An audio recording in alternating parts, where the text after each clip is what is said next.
yung kapatid, ay hindi siya kapatid, anak siya ni Corazon Cory Aquino.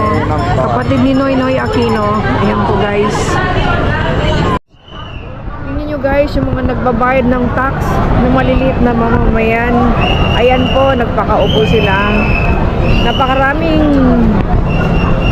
nagsasakripisyo, mga galing pang probinsya para lang mapaayos yung bansa natin.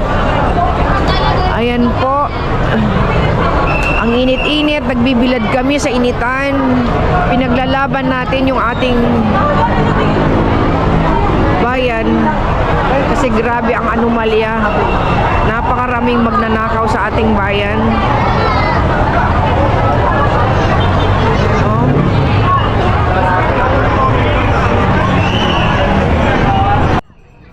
Kami nagbibilad sa initan ngayon.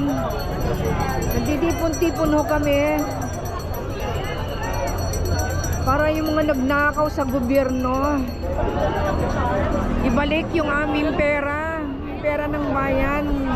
Napakaraming taong hindi na kumakain sa sobrang kahirapan ng ating bansang Pilipinas. Ayan po.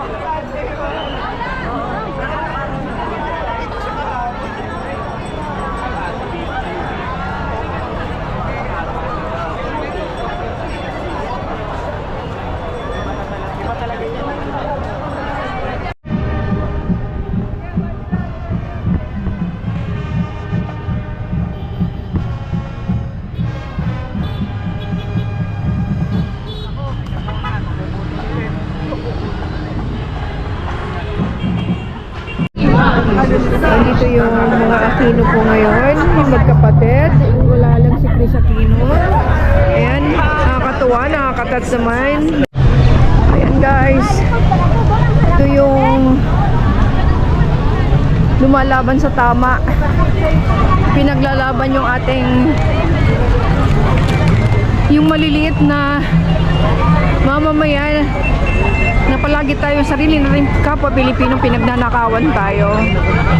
Napakakarami ginamihon namin ngayon. Ayan po. Hanggang doon.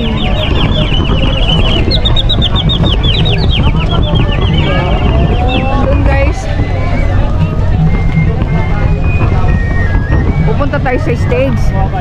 Doon.